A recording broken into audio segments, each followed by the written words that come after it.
ഇതിന് വേണ്ട ഇൻഗ്രീഡിയൻസ് ആദ്യം ഡബിൾ ബോയിൽ ചെയ്യാം. ജലറ്റിന് 2 ടേബിൾ സ്പൂൺ വെള്ളമെടുത്ത് 2 ടീസ്പൂൺ ജലറ്റിൻ ഒഴിച്ച് നല്ലപോലെ അലിയിക്കുക. അത് കഴിഞ്ഞ് സ്റ്റൗ ഓഫാക്കുക. ഇനി 2 മുട്ട എടുക്കുക. അതിൽ വെള്ളയും മഞ്ഞയും കൂടെ സെപ്പറേറ്റ് ചെയ്യുക. അതിൽ മുട്ടയുടെ വെള്ളം മാത്രം എടുത്തിട്ട് നമുക്ക് ബീറ്റ് ചെയ്യാം. അതിന് നല്ല വെള്ളമൊന്നും ഇല്ലാത്ത ഒരു പാത്രം എടുത്ത് നല്ലപോലെ ബീറ്റ് ചെയ്യുക. അത് നല്ലപോലെ പതഞ്ഞ് വരണം. വെള്ളമൊന്നും ഇല്ലെങ്കിലേ അത് നല്ലപോലെ പതഞ്ഞ് വരുള്ളൂ. ഇതുപോലെ നല്ലപോലെ ബീറ്റ് ചെയ്ത ശേഷം പാത്രം ഇതുപോലെ കമഴ്ത്തി താഴോട്ട് വരാത്തതാണ് പരുവം. ഇനി നമുക്ക് ഇതിനകത്തോട്ട് നാരങ്ങയുടെ പകുതി ഇതിലോട്ട് ഒഴിക്കുക. ഒഴിച്ച ശേഷം നല്ലപോലെ ബീറ്റ് ചെയ്യുക. ബീറ്റ് ചെയ്ത ശേഷം 2 ടീസ്പൂൺ ജലറ്റിൻ ഇതിലോട്ട് ഒഴിക്കുക.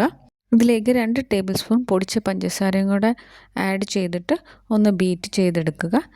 ഒരു പാൻ എടുത്ത് അതിൽ 2 ടേബിൾ സ്പൂൺ പഞ്ചസാര അലിയിപ്പിക്കുക.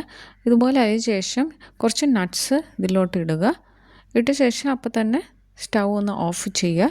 എന്നിട്ടുള്ളൊരു സ്റ്റീൽ പാത്രം എടുത്ത് അതിലോട്ട് ഒഴിക്കുക. ഇതുപോലെ കട്ടയാവും. അതിങ്ങനെ അതിൽ നിന്ന് എടുത്തിട്ട് മിക്സിയിൽ എടുത്ത് ഒന്ന് അടിക്കണം. ഇത് ചെയ്തു വെച്ച ആ മുട്ടവെള്ളയുടെ മുകളിലായിട്ട് ഇത് ഇടണം. ഇട്ട ശേഷം ഒരു പാത്രത്തിൽ നമുക്ക് സെറ്റ് ചെയ്യാനായിട്ട് ഫ്രിഡ്ജിൽ വെക്കാം. 1 മണിക്കൂർ വേണം വയ്ക്കാനായിട്ട്. ഇനി ഒരു പാൻ എടുത്ത് അതിൽ നമ്മൾ മാറ്റി വെച്ചിരുന്ന മുട്ട മഞ്ഞ എടുക്കുക. 2 മുട്ടയുടെ മഞ്ഞ എടുത്ത് ഒന്ന് അടിക്കുക. ഇതിലേക്ക് 1 കപ്പ് പാല് ഒഴിക്കുക. 2 ടേബിൾ സ്പൂൺ കൊക്കോ പൗഡർ വെള്ളത്തിൽ ആഡ് ചെയ്തിട്ട് ഇതിലോട്ട് ഒഴിക്കുക. നല്ലപോലെ ബോയിലാകുമ്പോഴത്തേക്ക് നല്ല തിക്കാവും. അപ്പോൾ ഒരു നാരങ്ങയുടെ നീരും കൂടെ ഇതിലോട്ട് ഒഴിക്കുക. ഒഴിച്ച ശേഷം നല്ലപോലെ ബോയിലാകുമ്പോൾ ഇത് നല്ല തിക്ക് ആവും. ഇതുപോലെ തിക്കാവും.